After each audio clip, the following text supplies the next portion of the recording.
E aí, depois que o senhor teve essa experiência com Deus, foi criado ali, essa irmã Maria lhe ajudando, o senhor, graças a Deus, alcançou sua família.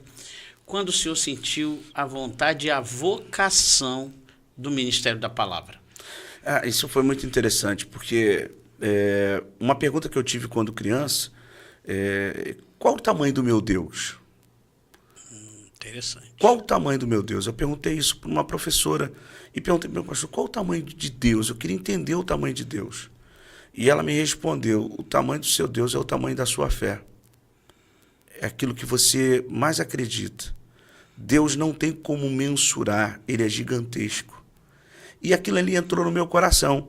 Então, desde criança, eu sempre tentei me envolver muito mais na igreja. Essa questão de estar presente é fundamental para a gente poder desenvolver o ministério. E o tempo foi passando, e eu com as crianças, logo depois já tive oportunidade de ser líder de crianças. Então, você vai caminhando nessa linha. Até um determinado dia, um pastor disse para mim, olha, eu estou vendo Deus derramando uma água sobre a sua vida. E essa água vem respaldada pelo poder da palavra. No dia que ele diz isso, eu confesso que meu coração queimou e acelerou. E eu falei, meu Deus, o que ele está tentando entender, me dizer? Eu fui tentar compreender um pouquinho do que ele estava dizendo. E eu perguntei ao meu pastor, olha a importância de um pastor na vida de alguém, né? Verdade. E meu pastor disse, não, Deus está te vocacionando para algo muito maior do que você imagina, muito maior do que você mesmo. Era o poder da palavra. E o meu pastor me fez entender isso.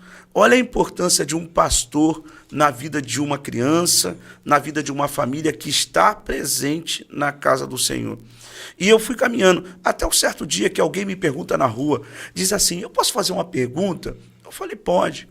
Ela disse assim para mim, o tabernáculo de Davi, do tabernáculo quando é construído, a estaca tinha que ficar metade da estaca para dentro da terra, metade da estaca para fora. E ela falou, o que quer dizer isso? Aquilo ali para mim foi o que faltava para que eu pudesse tentar buscar um pouquinho mais do conhecimento da palavra. E eu fui perguntar ao pastor, o pastor falou, rapaz, agora é hora de você estudar um pouco mais. Sim. Ele poderia ter me dado a resposta. Ele falou assim, agora está na hora de você mergulhar mais. E aquilo ali foi um pontapé para que eu realmente me comprometesse com a palavra. Eu fui estudar, fui fazer seminário. Então você começa a caminhar e tentar aprender um pouco mais da palavra. Mas foi aquela pergunta ali que foi o start central de Deus para que eu mergulhasse. É claro, Deus tem os seus modos, Deus tem os seus meios. Como eu mesmo disse anteriormente, um pastor foi usado para dizer sobre isso, mas eu precisei realmente me posicionar. Então, naquele dia, daquela pergunta, gerou dúvida no meu coração. Eu falei, calma, o que isso quer dizer? E nada mais simples. Jesus viria, morreria, mas ao terceiro dia ressuscitaria para a glória de Deus Pai. Mas até eu entender isso, que aquela estaca simbolizava, porque tudo simbolizava Jesus, e aquela estaca simbolizaria que ele viria à terra, morreria, ressuscitaria, para que todos nós fôssemos alcançados. Aí eu volto para essa mesma graça. Deus entregou o seu único filho, ele deu por amor, para que todos nós fôssemos alcançados por esse mesmo amor. Então, naquele dia, isso ativou no meu coração, pensa uma alegria na minha alma. E eu falei, vou estudar, e comecei a mergulhar e tentar aprender, e tentar conhecer um pouquinho mais da palavra, e tentar desenvolver um pouco mais, mas foi essa pergunta que foi o start central, o pontapé principal, para que eu mergulhasse no ministério. E daí para lá, a gente vem desenvolvendo, vem caminhando. Eu volto a dizer, né, a gente começa a entender, o pessoal pergunta muito, não, o senhor fez seminário e logo foi ordenado? Não é assim. É até bom falar aquele degrauzinho, explicar para o pessoal que ainda existe um degrau. Numa geração que não acredita em mergulhar, de aprender conhecimento e buscar, né, desvaloriza isso. É bom tocar nesse ponto, para que as pessoas que estão em casa também... Então, o senhor sentiu, recebeu uma palavra e automaticamente... Não, meu irmão, tudo tem que ter princípio e tem que ter uma regra, a gente precisa caminhar nesse princípio. E o tempo de Deus, o tempo. É fundamental isso. Maturando. Porque você começa a aprender mesmo com o próprio tempo de Deus, como Deus age. Aí vem, não é só o conhecimento. Então, fiz seminário, agora eu sou pastor. Não.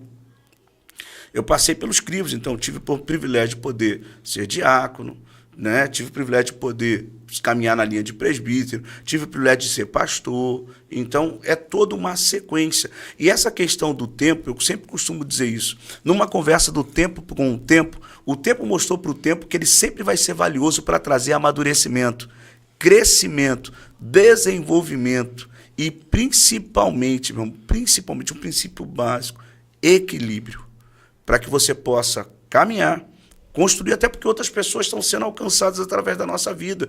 Quantas pessoas estão sendo alcançadas aqui através do programa Alfa e Ômega? Sim. Quantas pessoas estão sendo abençoadas em cada reunião, em cada momento, porque a gente está aqui no podcast, mas na verdade é um culto para nós. A gente sente, eu tiver 2 ou 3, é um altar, sente, né? A gente sente isso. Então, é importante até falar para as pessoas que estão em casa, aprenda a respeitar o tempo. Aprenda a entender que o tempo é fundamental. Porque o tempo vai te ensinar que Deus não perde o controle de nada. A Bíblia diz que é um tempo determinado para cada coisa e para cada situação. Aprenda a aguardar o tempo e no tempo certo a resposta de Deus sempre vem. Amém. Glória a Deus.